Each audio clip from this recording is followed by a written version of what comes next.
everyone, welcome to Flash Sessions. This is our very first episode of the new podcast series that we're launching at Flash, where we want to talk about Bitcoin adoption, Lightning adoption, merchant adoption, and just how Bitcoin and Lightning is being used around the world. And for this first episode, we're very lucky to be joined by Joe Nakamoto, that is, of course, well known in the space, but also just a big traveler in all Bitcoin regions of the world.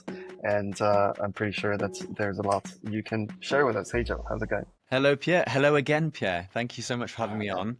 Congrats on your first episode. And yeah, I just had a run through of Flash, so very excited to see what you guys are cooking and building up. Yeah, nice. Well, so, we're not so much going to talk about Flash other than, of course, if there's of course, it makes sense. But generally speaking, yeah, you've been to so many Bitcoin places. You've been on the ground in how many different circular economies or different countries where Bitcoin, I guess you can't even count it, right? Probably 21 at this point. I'm just going to go for that number because that's meme number.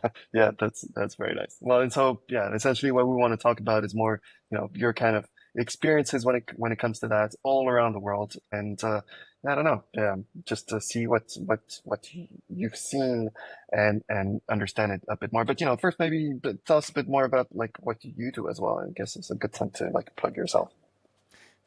Thanks. Yeah, I mean, what do? I am a journalist, I'm a content creator, and I am fresh off the plane from BTC Prague. So that explains why I look a little bit disheveled and a bit knackered, because being honest, I was exhausted yesterday. And on top of that, my flight was mega delayed coming back into Lisbon. So yeah, I flew back from Prague yesterday, which was an amazing event, but I emceed the main stage all Saturday, and emceeing is a big challenge because your adrenaline goes up and down a roller coaster. It's worse than the Bitcoin price in terms of emotional volatility, and it does that about 12 times in a day.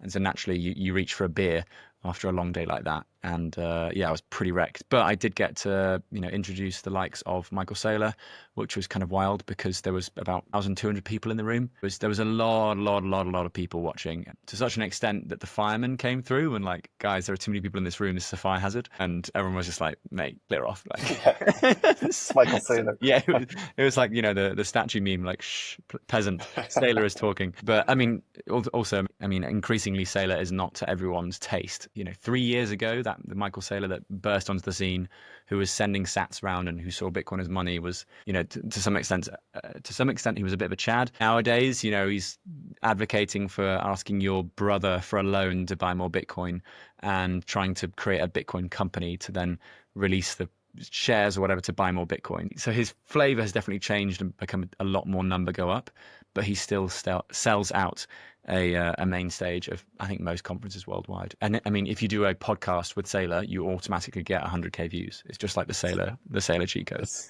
That's right.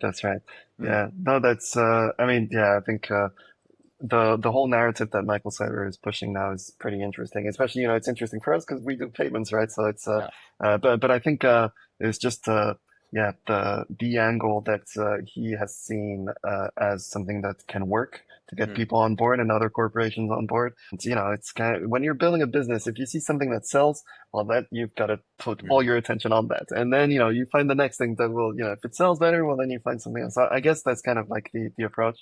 Well, I mean, as part of my intro for him on the MC thing, I was trying to do a couple of cheeky digs. So I described him as the patron saint of Bitcoin treasury companies, because he kind of is this strange figurehead. And, I introduced him as the most bullish Bitcoin billionaire. And what else did I say?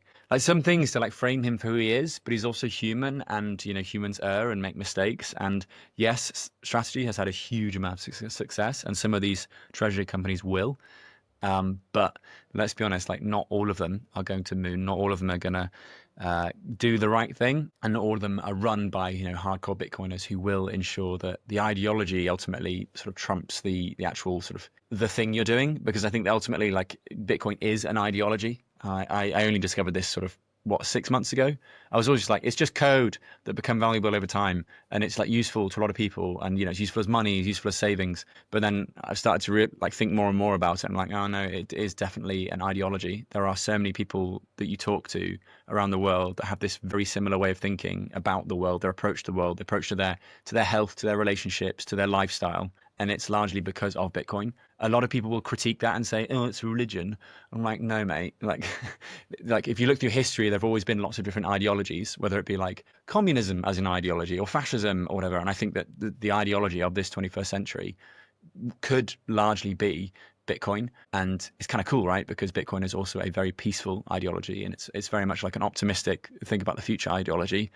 You could say the same thing about communism and fascism when they first came along as well, which is kind of I worrying. guess Like, so. so I really hope that we don't do what every other century has done with ideologies, which is end up in a world war. But God, can you imagine that if we ended up in like some weird Bitcoiner world war? Bitcoiners against That'd central be bankers.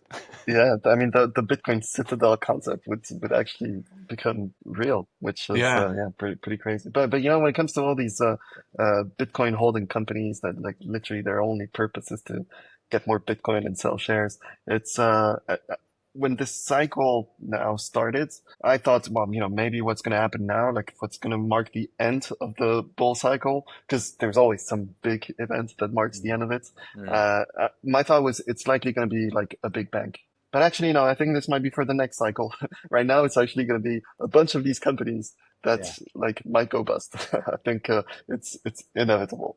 Yeah, I mean, the thing Which, is that they yeah. might go more bust than they already were because a lot of these companies are failing companies. You know, strategy was like doing all right, it was fine, but you know, in Sailor's words, it was kind of zombie-like. And now you have genuinely failing, like really bad, poor businesses that are just like, fuck it, let's go all in on Bitcoin, guys. You know, like there's this Vanadi, this Spanish coffee chain that did it recently, and a few others that are like really small cap, not doing anything companies, and suddenly pivot and away they go. So, yeah, I see this as quite a toppy signal, but also, what do I know? I'm just a journalist, and it's also not my wheelhouse. Like I studied economics Yeah. for a few years at university. You know, I've reported on economics around the world, but I've never been particularly lit up by economics, and particularly the financialization of everything the way that you know your people like Dylan Leclerc and a lot of like the American Bitcoin community are. Like the thing I liked about Bitcoin was that you never have to pick stocks. You know, you never have to sit around going, "Oh, how can I protect my savings?" You just go all in on Bitcoin, and then that's it. That's your cheat code. You can now focus on the cool things in your life, the cool passions and interests you have, because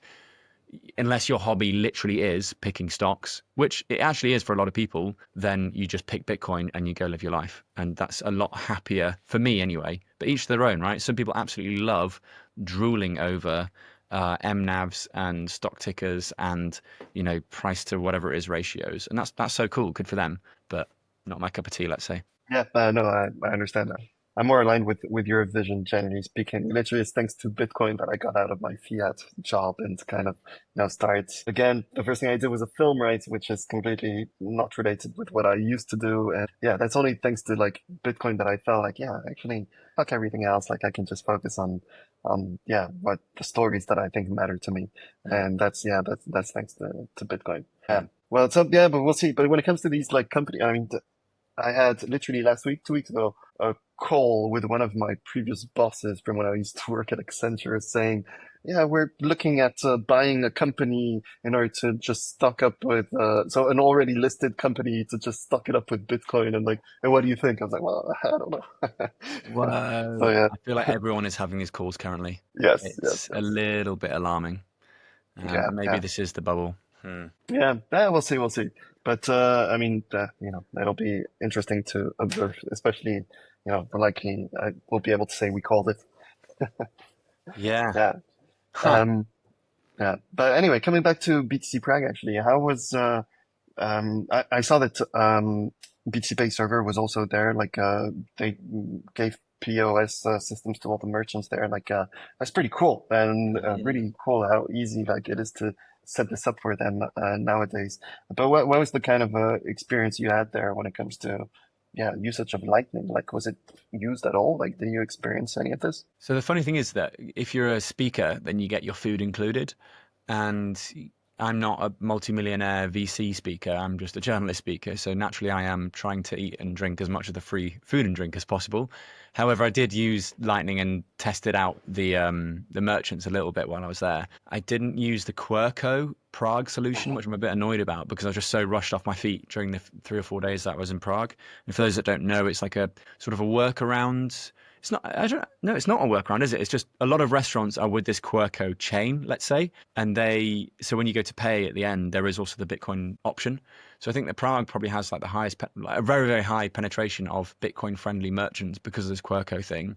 And there's also a lot of merchants that accept Bitcoin natively, whether it's like the number 7 bar, which is kind of like the unofficial Bitcoin embassy of Prague, or Parallelnopolis, which no one could pronounce, but everyone knows what it is. It's that sort of cypherpunk hangout in the middle of Prague. So yeah, like Prague as a city, it's super OG. Like, you had Trezor founded there, you had the first Bitcoin mining pool. You had a lot of like cypherpunk sort of energy, let's say. And on top of that, the Czech people are quite how do you describe them? That they're all craftsmen, right? They're all good with their hands. They're all good at like so. Like I imagine the node count in Prague or Czech Republic would be quite high relative to say like a France or a Portugal. And yeah, they're free thinkers and they're quite liberal, but then they're also quite capitalist too. So all of it sort of aligns with Bitcoin. And they also have their own currency. They're quite cash based, so I guess they're into privacy and avoiding the surveillance stuff. But then when it came to like Lightning at BTC Prague, yeah, I mean, I think every merchant was equipped with a BTC Pay Server sort of POS device. I wonder nowadays if that is really the best way to do it. Like, surely there should be a way just, people can have an app on their, not even an app on their phone, just a URL on their phones, because every merchant nowadays has this sort of thing that has a phone in their pocket or has a POS device. It does look a bit sort of cumbersome to approach all these merchants and say, hey, we've got this big fat orange thing that's going to sit on your desk and here's how you use it.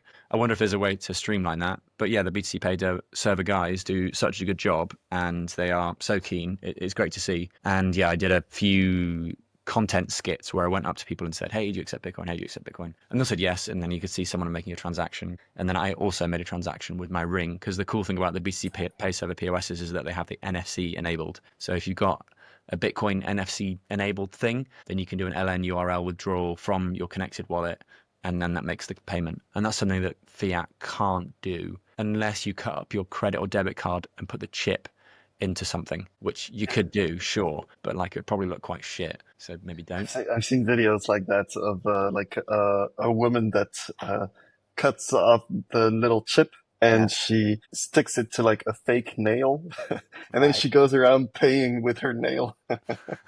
I mean, fair enough, right? Yeah, You can imagine a Bitcoiner. I mean, a Bitcoiner did that with a chip in his hand. So he right. implanted it into his hand. So he had the hand of lightning. There was a guy in Mm. Switzerland who I interviewed like 2 years ago who did that.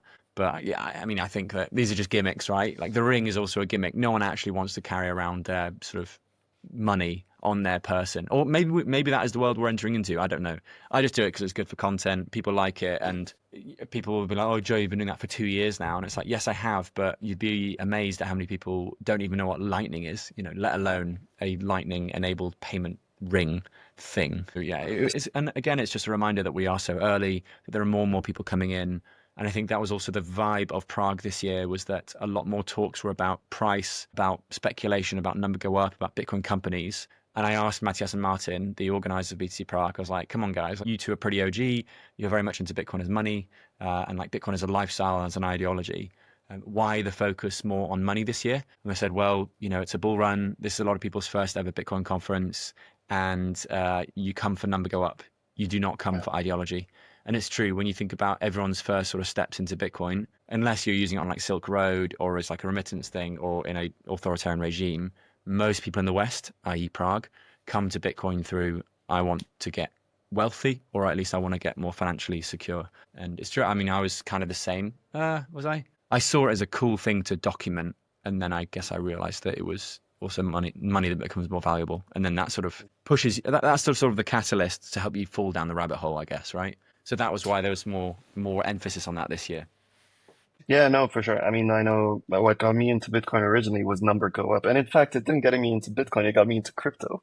Because the first Yeah. thing I bought wasn't Bitcoin, it was Ethereum, because that's how number go up focused I was, Yeah. I Well, that's what guess. the treasury Which, companies are, right? You come to Bitcoin, then you end up buying MSTR, MSTY, or the latest Bitcoin treasury company. So it is kind yeah, of like those treasury companies are the new crypto, and that's yeah. also maybe why crypto is dying a death right now, or at least it's certainly flatlined hard over the past year or so now. So if well, I guess that's the question: if Bitcoin treasury companies kill crypto, are Bitcoin treasury companies a good thing? Yeah, that's, I guess so. Or like, will crypto companies become Bitcoin companies? Like, did you see, Oh um, yeah. what's it called? Shit. Cardano. Cardano? Yeah, Yeah, yeah, yeah, Cardano. yeah. They're gonna like literally start having their own Bitcoin reserves. So they're yeah, that's so funny. Well, EOS launched the original one in 2018 with their ICO, right? They bought like, was it 8,000 coin? And they just sat on Oh, it. And they just listed they released their shit coin, like it pumped, then tanked, and they just put it all in Bitcoin and it's just sat there as their treasury. yeah, So yeah, the crypto companies are the OG Bitcoin treasury companies because what do crypto companies want? They want your Bitcoin. yeah, yeah, It's the same 100%. with Bitcoin treasury companies. So maybe Yeah, maybe that is the case. Maybe Bitcoin treasury companies will kill crypto. maybe so. Right. Okay. So coming back to, some more Lightning adoption as well. Maybe tell us about, some of your travels. Like, where do you think is the most authentic Lightning adoption? Where did you see this as something that feels like, yeah, again, authentic, something that people really feel like they want to use and they try to use daily or almost daily? Suppose it's probably Bitcoin Vitsund in South Africa.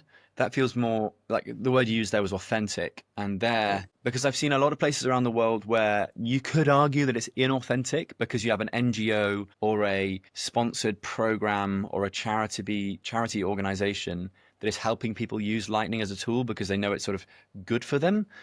Like I'm explaining that really like awfully, but the idea being that people are unbanked and people are financially hamstrung, and an NGO realizes, we could use Bitcoin Lightning here to bank these people. Like, I think of Motive in in Peru. Sorry, I think of Bitcoin Beach in El Salvador. These organizations were there to help people use better money. But in a way, you could say that it's inauthentic. Whereas in Bitcoin Vitsund, it seems to be more authentic in the sense that there's a couple of OGs and then there's the local community. And then people just suddenly realize that, this Lightning thing is better, this Bitcoin money thing is better, we should all use this instead. And it sort of spread like that. And there wasn't necessarily a lot of external funding or external involvement. It was much more sort of grassroots on the ground. And because of that as well, I think that people are a lot more sort of orange pilled. And there's a lot more, because a lot of people that use Bitcoin aren't orange pilled. And that's a really important thing to show. And I think that the number of people that are using Bitcoin relative to the number of people who are orange pilled is only going to increase.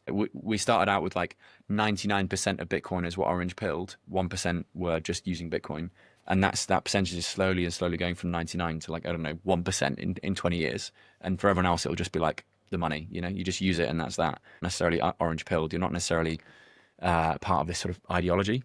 But yeah, Witsund, tiny coastal town in South Africa. I visited 2.5 years ago now. I'm going back this January. And there's a bunch of merchants accepting Bitcoin. The waiters at the restaurant accept Bitcoin through split tips. So you tip one guy, and then through the LN Bits extension, everyone gets the Sats payment sort of immediately to their wallets, which is quite cool, quite advanced. They're not just using Lightning though; they're using Aqua a lot, and there's a lot of Uncle Jim solutions from a couple of the OGs that are there, in that they help people uh, get a big enough UTXO before they then send it to their on-chain, or they go Lightning to Liquid and eventually Liquid to on-chain. So there's a level of sort of technical expertise there as well, which would lend to this idea that it's a bit more authentic. And on top of that, it's spread from Vitsund to the surrounding villages. So it's like 3 villages nearby, and they've all got quite high Bitcoin merchant penetration there too. But I think that this is against the backdrop of a previously very, very corrupt and hard to deal with government, because the ANC was largely quite influential in that area of South Africa. Now the situation has improved as I read it from the news. But and on top of that, you've got a sort of depreciating currency, which is the South African rand, and therefore, yeah, people are more and more likely to warm to this Bitcoin solution. But like, yeah, I think that's probably the most authentic, probably the most inauthentic place to give the extreme opposite. I think the most inauthentic places is probably like Vegas conference when they try to do the Bitcoin payment challenge. Like that for me just felt like a giant LARP. They tried to set a Guinness World Record using the Yeah. bulk card. They didn't even shout out the creators of the bulk card, which I find Yeah. quite like rude. A Coin Corner created this bulk card, which is then used in Vegas. The funny thing was that David Bailey on stage went to like start this Guinness World Record challenge, and he fucked up the It payment. failed. Yeah. And I was like, dude, like you should shout out the inventor of this thing. I think that's just polite. It's not a shill. It's just, paying respect where respect is due because we are all Bitcoiners. We're all supposed to be in this on the same team, so to speak. And then, yeah, I feel it was a bit inauthentic in the sense that people were just LARPing about Bitcoin payments in a place with, extremely high levels of MasterCard and Visa and being banked, while just trying to set this record for the sake of setting a record. So I think, yeah, if you compare that to the South Africa mission, it's very different. I guess a strong second would be Curacao because they're cut off from PayPal and they're cut off from a lot of traditional financial services, and yet they have quite strong Lightning adoption. Like if you zoom in on Curacao with BTC Map, you'll see there's like 70 or 80 merchants on this tiny island, which is in the Caribbean and has Yeah. ties to the Netherlands. And yeah, again, you've got a couple of OGs, a couple of people that have just sort of gravitated towards Bitcoin, and then the realization that, I'm Venezuelan, I live in Curacao, I can't buy Bitcoin. The best thing I can do is earn Bitcoin through my merchant, and then I can then spend it at like the chicken shop or the ICT store down the road, and you can sort of live more on Bitcoin. So yeah, there would be like the three I would talk about, I think. Hmm. Yeah, yeah, I see. So, I mean, I haven't been to so many. I've been to El Salvador, obviously, and Bitcoin Beach, and a couple other ones. But yeah, I've been to Vegas as well. Well, though, was the challenge. I did not take part in it, though, I have to say. Did you not? But no, I didn't actually. But Did you get a I vault was there. card? No, I mean, I have one from, but I couldn't set it up. It's actually. I don't know. I was trying. So at Flash, we're working ourselves because we're going to help a bunch of events, and we're working on our own like payment terminal. And we want to be able to also offer Bolt card support through NFC because might as well. Like it's a pretty simple tech. But Nice. I was literally today, like literally before we started, trying to set up because I've got it right here, the evolution of Oh, that money, one. right? Yeah. That one, yeah.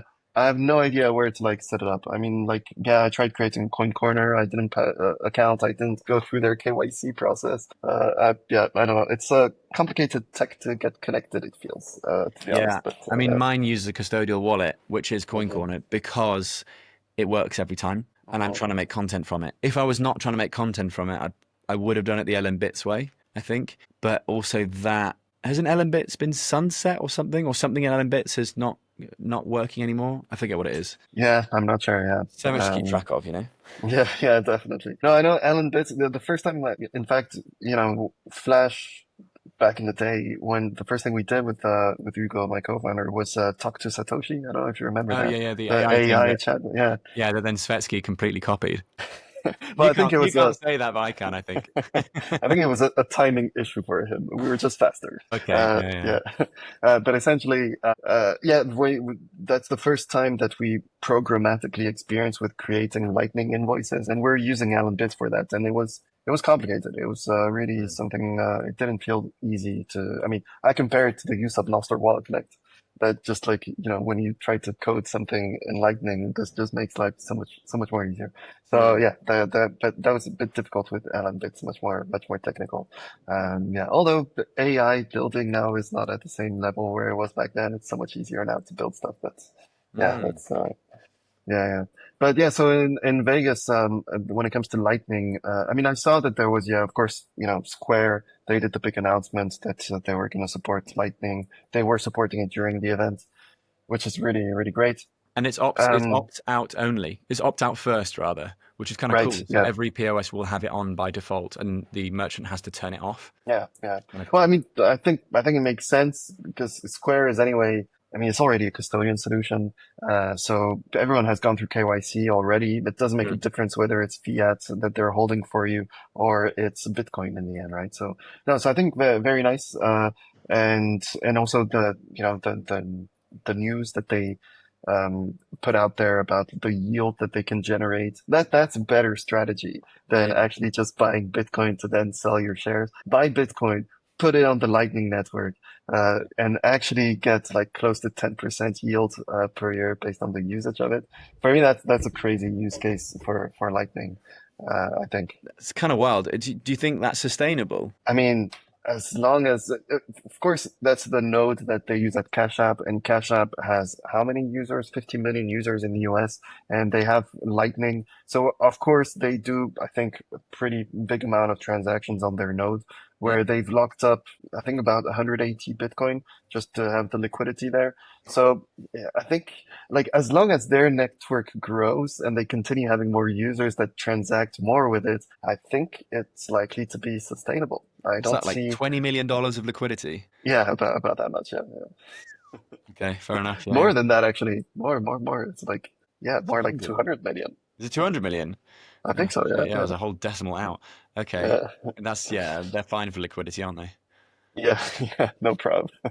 Yeah, but I mean, if you think about it, that's a proper way of earning yield in Bitcoin. Like if you, like you're actually strengthening the whole Lightning Network and the whole payment ecosystem. That Mm, for me, that's music to my ears. I love mm, the concept itself. And in fact, there's even the guys at Amboss that now they released a new product where you can easily put your Bitcoin to work, and so they provide both sides of the service.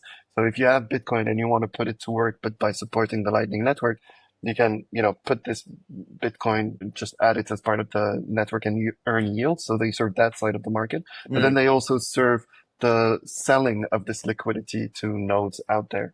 And they have a subscription model for that. Yeah, which I think is pretty interesting too. So, maybe it'll get easier for people to, rather than buy MicroStrategy, just to put their Bitcoin to work by actually strengthening the network. Yeah, we just need MicroStrategy to rug, then it's all good. I'm kidding. Yeah, yeah. I mean, I'd prefer smaller players to rug and then, Yeah. maybe MicroStrategy, but I feel they're too big to Oh, fail at this point. So if they rug, we're going to 2K. yeah, exactly. That's yeah. So yeah, 100%.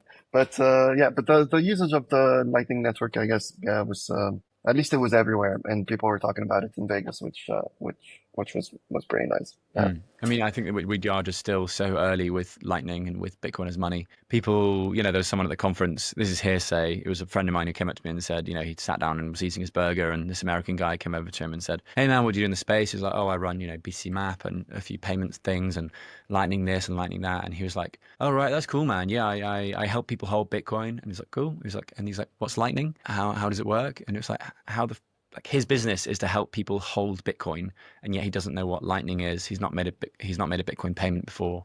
And the classic thing is, oh, cool, so I can use my Bitcoin as money, but don't have to pay tax on it. And the guy he's talking to is like, yes, you should go and declare your tax money on that coffee you just bought at this I don't know where this idea of like, oh, I better declare the capital gain on that 1 cent on that coffee, like who are these it's people? How did they what what? I'm not yeah, I don't advocating for know. anything to do with tax that's naughty or bad, but you are literally being a burden to the state if you're declaring your 1 cent gain on your coffee. Like someone has to file that thing, probably manually. It's another data entry on some giant ledger. It's going to cost the state more if that's what they're thinking. I don't know what these people are thinking of. Yeah, Their tax money spent on a coffee or a burger is useful to the state. The state doesn't care about that. They care about the stuff that's 100 grand plus, yeah. tax No, and stuff. and especially like what matters more in this transaction, like you say, when it comes to the coffee, what matters more is that the coffee place pays the taxes that they should pay taxes for, Mm, right? So because they have to charge for VAT on top of it, and then they have to pay this back to the state essentially. So that's the part that like matters. But mm, as an individual that's paying for stuff, yeah, I agree with you. It doesn't matter. And I understand that like it is in many places still a taxable event. And so, yeah, I mean, sure, that's something to like, be cautious about, I guess, know about it, maybe try to avoid spending from a custodian, go for more self-custodian. I don't know, right? Again, I'm yeah, not or no advocating KYC. for this myself. But Yeah, yeah, I yeah, just think exactly. that uh, the state doesn't care. Like the state is Yeah. not there to care about your 2 cent gain on a coffee. It's not. It doesn't care, and it shouldn't care. And if it were to care, that would be the weirdest world we lived in because it's just odd. I don't get it. But yet a lot of people speak that way. And Mm. I don't know if it's like this idea of they think they're more important than they are. Is that what it comes from? They think the state is watching me. No, it's not. The state doesn't give a fuck about you. The, the state has far bigger fish to fry than you trying out Bitcoin for the very first time on a burger in a Bitcoin event. Like they just don't care. I It's, agree. Yeah, I agree. For day-to-day transaction like this, like it really doesn't matter at all from an individual perspective. A hundred mm-mm. percent, hundred Like you're percent. not Scarface for spending sats on a coffee. Anyway, Yeah. rant over. Sorry. Yeah. No, of course. And so, yeah, there is this like even misconception about Lightning in many cases, right? That, it's not going to be as secure as Bitcoin. So, I mean, there's a lot of custodials when it comes to like Lightning. And so part of that is true, I guess. But most people hold their Bitcoin with custodians anyway, so it kind of doesn't really change much here. But Adam Back yeah, holds I his think, Bitcoin on Wallet of Satoshi, for God's sake. well, I guess not all his Bitcoin. No, I mean he's got loads, right? But I've seen him use Wallet of Satoshi to pay for stuff in Yeah, different right. occasions, and I'm like, huh, that's Yeah, funny. yeah, yeah, that's yeah for sure. But yeah, and do you think like there's I don't know, and even like going around in these different places where Lightning is used, did you see people that struggle with some of the trade-offs that come with Lightning, or it can be UX trade-offs, but also just yeah, custody use it. I don't know. Does anything come to mind? I think if we look at when Lightning first came in, and it was clunky and shit, and it didn't really work that well, and a lot of nerds were getting really excited about the Lightning Torch, and being able to spend Sats easily around the world with quite large fees and routing issues and things. And then that was like sort of like the experimental stage, and then the winners after that were the likes of Wallet of Satoshi and Moon Wallet. I mean, Moon Wallet obviously was never a Lightning wallet, yet sort of purported to be. And Wallet of Satoshi was obviously custodial from the off. And those two are kind of like the big winners after this experimental phase. And I think that because a lot of observers saw that period of like 2019 to 2021 as like the time to sort of see if Lightning is going to work and see if Lightning has sticking, it's going to stick, right? They point at those two and say, well, because everyone's using custodial wallets and a wallet which isn't even really a Lightning wallet, then Lightning has clearly failed. And yet, if you like zoom out and look at, okay, in 2025, how can you use Lightning? And it's like, well, in the wild, you see the hardcore people tend to use Zeus connected to their own nodes at home. And from what I've seen now, it works every time. The non-hardcore, but still technically adept people will use Phoenix or BitKit, like two non-custodial wallets. Yes, Phoenix has a 0.4% fee, but it still works every time. Like I've used it loads and it works every time. BitKit, likewise, is very, very reliable and has super low fees. Disclaimer, I am now sponsored by BitKit, so like, holding my hands up there. But like it just download it. It works. Like it's and if you want cheaper fees than Phoenix, then yeah, it does do well. And then there's also the Blink sort of Wallet of Satoshi market share where previously Wallet of Satoshi must have been like, I don't know, 80% of, maybe more than that, 90% of custodial wallet solutions. Now I think Blink is definitely creeping up and up and up. It might be like 30% of all custodial wallet usage. And that's also because Blink has the learning section, it has the maps built into it, it has a ways to buy Bitcoin built into it, and it's run by more of like a doxed Bitcoin team that people can reach out to and speak with, whether it's Kamal or it's the guys at Bitcoin Beach originally, the Bitcoin Beach wallet was the one that sort of morphed into Blink or vice versa, with Nicolas, Bertie and Galoy.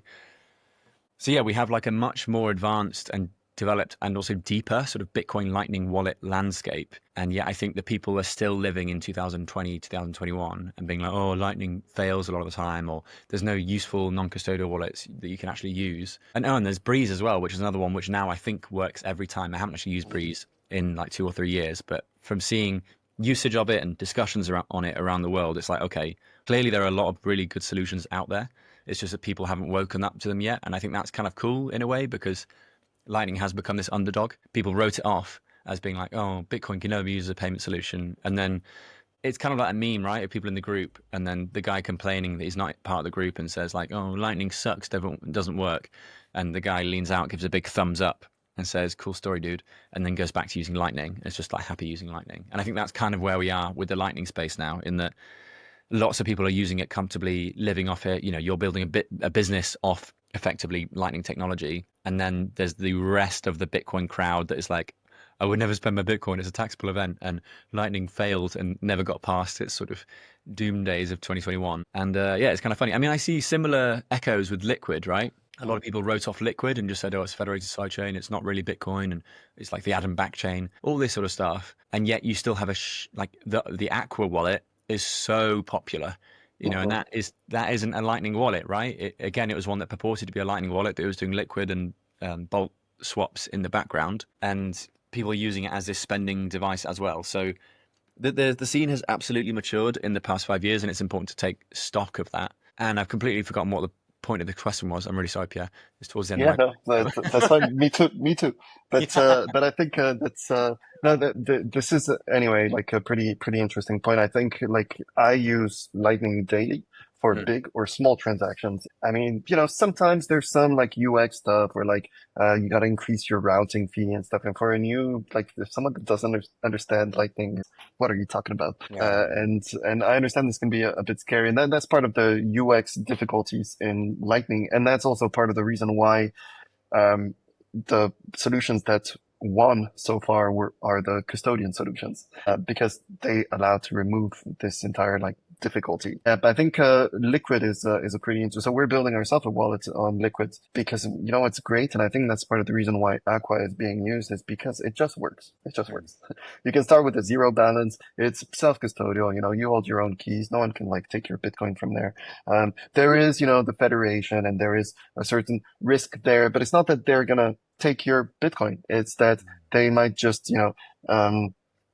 poorly manage the network and therefore make the network itself worth less. And, this can lead to like some issues with the value of what you're actually holding. And But, I think this, also the point on so, Liquid is that it became a way of managing the fee spikes, right? Like when the last fee spike happened, I was like, huh, I need to have some Bitcoin on Liquid because Liquid is the easiest way of swapping into Lightning and it's slightly better than, custodial Lightning. It's obviously different to non-custodial Lightning, but it's another thing in this toolkit of Bitcoin is 16 years old. It is technically money, but it is also like working itself out and you need to be ready for whatever happens next. So Liquid is sort of a plan B as to the fee spike and all that sort of stuff. So I forgot that was why Liquid also became popular, right? Because it was a way of saying, okay, I've got some money in Lightning, got some money in Liquid in case the fees spike ridiculously, and then you got on chain, and on chain, is your lifetime savings, whatever. Liquid might be 6 months to a year, and Lightning might be 3 months spending, say.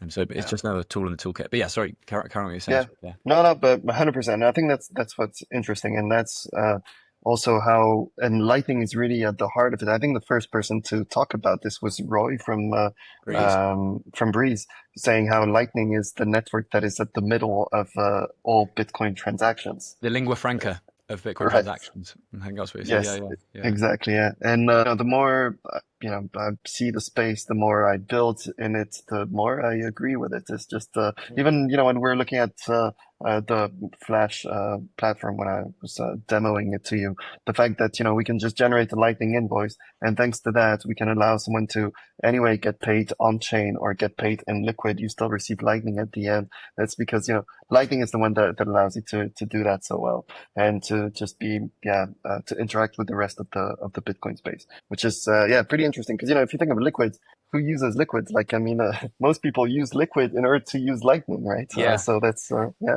and I think these kind of things I think will evolve with like use cases that are being built. We use a lot Master Wall Connect and Flash. I mean, we exclusively use Master Wall Connect. Well, for now, we're about to add Lightning address for other stuff, partnerships that we have coming up. But essentially, what's beautiful with this technology is that we know what networks, what wallet has without knowing the wallets, without having access to them. But we know if they have Liquid, if they have Lightning, and we can choose what's the best network to pay different individuals. Mm, And so that's, one of the things we're going to launch with our subscriptions because they're back-end payments, right? mm. And so if the merchant has Liquid and the person that is subscribing to him has Liquid, well then use Liquid. No need to go through Lightning, right? Yeah, yeah. Which and if it's only Lightning, well then use Lightning instead, right? And I think these are the kind of things that will just allow for all these technologies to just merge fully Mm. and not even realize what like we were saying. You just use Bitcoin. You don't care what network, right? I Just am use looking forward Bitcoin. to that world. I know it is a few years away yet. Um, I also think that it will be the world in which you've got the Bitcoin B as the symbol. At least I hope so too. Hmm. And people call it Sats or Bitcoins, whatever it is, but there'll be that nice, cute Bitcoin symbol to be the denominator. What do you call it? Like this? Yeah, the currency symbol. Like you got Yeah. euros or dollars or yen or whatever it is. I think the Bitcoin B will be that. That's my hope anyway. But I get trolled relentlessly online about it. Yeah, well, I mean, I think that's becoming more and more the standard, right? I know our wallet, this is what we have. It kind of UX wise, it's a bit weird. I think it's gotta be, better because you can choose between Bitcoin or Satoshis, right? But you've got the same icon for both. Right? Oh It's yeah. kind of a Oh bit, nice. You've yeah, gone for the Bitcoin yeah. B as the icon.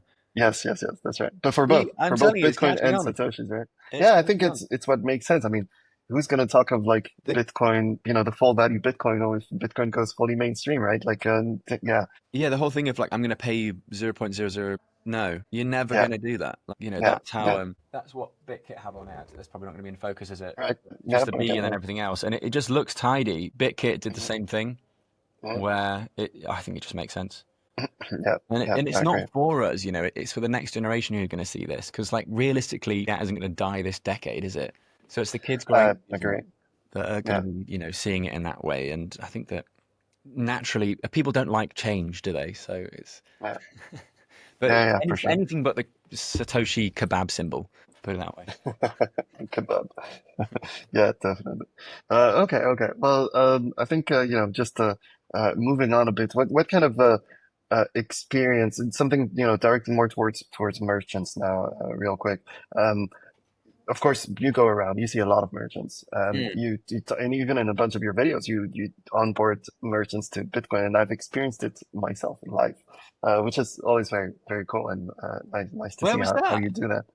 That was actually, wait, I'm not sure. Maybe I did. I remember the video in Kenya, but I wasn't there. That was actually That was Ugo, with Ada and Ugo. Yeah. your co-founder. I think, wait, no, yeah. So I'm not sure actually. Maybe not. Yeah, yeah. That's the example I thought about directly, but no, no, no. I Right. don't think I. Well, you experienced it through Hugo. Through Hugo, People yeah, actually yeah. asked on the video, they're like, who's this dude in the window of the car?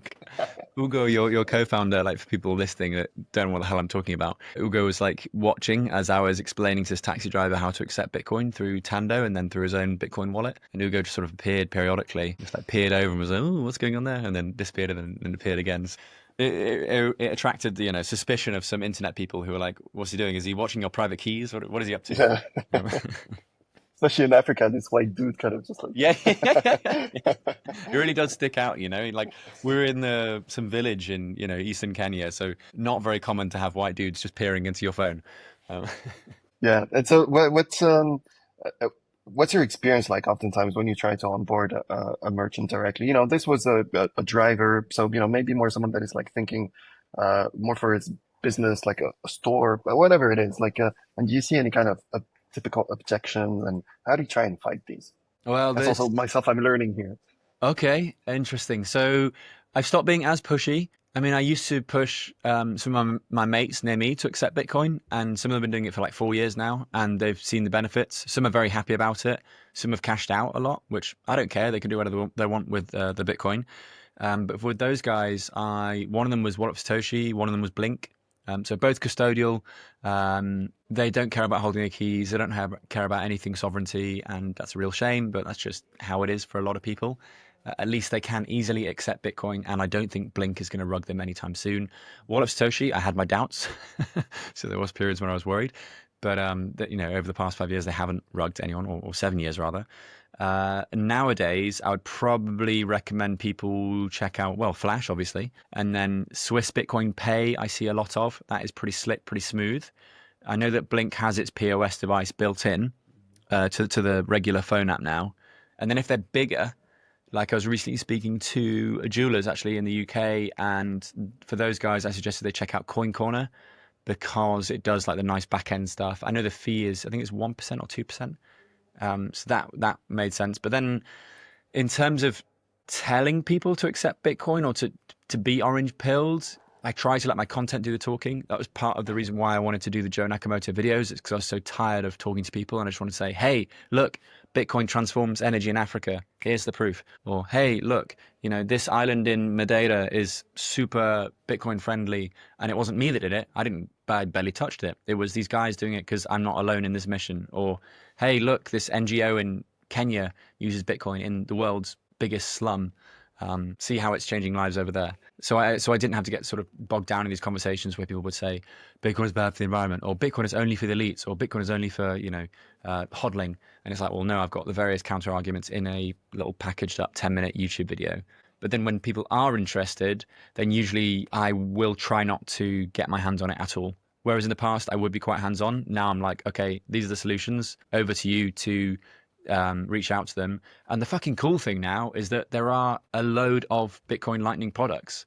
We're now at the point where, in this sort of Bitcoin story, that we need to start marketing. We need to actually start helping people realize that there are these amazing solutions out there and people need to get involved and to get their hands dirty using them. Because, previously it was like, oh, well, I'm not sure if I wanted to market that because you weren't sure if it worked well and this, that, and the other. And, even like the BitKey, right? I've got this thing on my desk, which I stupidly use as a paperweight, but it's because it just looks nice and like a paperweight. But this is like a cool, slick product that is super newbie friendly. What they now need to do is to start marketing it. And I feel the same way about the likes of Breeze or Flash or trying to think, even Swiss Bitcoin Pay, right? They have the solution that a lot of merchants would want to use. Like, how do I accept Bitcoin easily? Oh, it's Flash. Oh, it's Swiss Bitcoin Pay. But a lot of people don't know that they can do that. I think that could Yeah. also be because of the power and the influence of exchanges. Because most people, when they think of Bitcoin, they think of, I need to buy it. They don't think I need to earn it. And what we need to really be trying to stress and trying to market a bit more, ideally, is that you need to earn Bitcoin. Like, the best Bitcoin you have is the Bitcoin you earned. And when you earn some Bitcoin and then sort of save some and spend some, the whole like money thing becomes very, very real. And I've seen a lot of people where that light bulb has gone off. And I've even like mentored and managed people that once you start paying them in Bitcoin, they're like, whoa, it makes sense now. And then they go, okay, I'm going to run Node. I'm going to go down the rabbit hole a bit more. And I think that is, otherwise it just becomes another thing in your portfolio. Like, it doesn't become real. Like, for want of a better word, it doesn't become tangible. Obviously, you can't bloody touch a Bitcoin. Do I have a Bitcoin here? Yeah. I literally do have a Bitcoin coin, right? So I can touch Bitcoin. Nice. But like that moment when you're like, I just transformed that Bitcoin I earned for editing a video into a pizza that I bought at a place that accepts Bitcoin. And that's when it's Yeah. like, cool, this is a thing, and it's much more important a thing than, some euro or some dollar or dollar currency that they can print out of thin air. So yeah, Yeah. that's what I'd say to No, that. definitely. Yeah, yeah, that's good. And also, there's there's so much Bitcoin you can buy with your money because your money is kind of, limited. Whereas earning, yeah, like it's easy to add and an easy way to like stack more Bitcoin. And there is this, yeah, it does really feel like money the moment you get paid for the first time in Bitcoin. There's this extra satisfaction, of course, Yeah. because it just feels magical. Yeah. Okay. And so, last question there. Given everything that you see in the space, what do you think is like if you were to build something in Lightning, whether something directed more to merchants, something directed more to consumers, what do you think is a nice opportunity, something that's kind of missing in the market here, Oh, that's a cool question. I like that. What would I build? I guess it's got to address one of my pain points, right? or others that Um, you see? Okay, this is a shit idea, but it's the first one that came to my head, and I'm Yeah. really not creative today. My smartwatch literally told me, "You're going to have problems. You're going to have trouble problem solving today." This is where we are with tech, because like my sleep was crap. I'm exhausted from like the whole weekend. But the app would be something that goes on your phone, which has a disgustingly high level of permissions, and it basically says, "Hey Joe, you have Sats on these wallets. Would you like to consolidate them all into one UTXO that goes into your on-chain wallet?" And I'd be Yeah. like, yes, I do want to take the Bitcoin from Coinos and Albi and Wallet of Satoshi and Blink and Moon and Breeze and BitKit and BitKit, and it just gets them all together and says, yes, you have collected all that dust and those 21 sats here, 300 sats there. Think of all the wallets that, like, you've probably got a similar thing. You're very obsessed with Bitcoin too, and you're in the Yeah. payment space, literally. I document a lot of the payment space, and I probably have used 25 different Bitcoin wallets just this year, especially when you think about the Nostr ones, the desktop ones, I spun up another node recently, all of this stuff. And naturally you end up with some dust or some Bitcoin on there. So some really easy magic wand way of saying, zing, here's all your Bitcoin. Do you want to do a extract? But that would, obviously, I think this is impossible to do, right? And it also Nope, I think serves, it's totally doable. really? But I mean, yeah, it's just a matter like, Huh. so for you saw when I was showing you Flash, we got the wallet section and we connected one wallet. Hmm. Well, any Nostr wallet compatible wallet could be connected into the same interface, right? And you could have just like one button that allows to like make a transaction from each of these into just one wallet, right? And then, so I think like, yeah, technically like the tech is there to do it very easily, right? Yeah, it's just a matter Really? of, yeah, Nostr Wallet Connect, like it simplifies this for all these wallets. Yeah, yeah. So 100% doable. And I never thought of that. And that is a pretty good one. If they enable Nostr Wallet Connect, though, right? If, yeah, so any wallet that has Nostr Wallet Connect, you You could could do this swipe. today already. Yeah, yeah, Huh. Okay. Well, that would be nice to see. Yes, please. yeah. And but even like my Blue Wallet, like naturally I don't have any Bitcoin. I lost it all just now. But I like my Blue Wallet, I have like 25 different wallets. It's so Yeah, bad. From like, because you that's gift, like people used to gift people. Do you gift with the USB sticks? I forgot what they're called. Oh fuck! What are those Bitcoin USB sticks called? You know, the things that safety.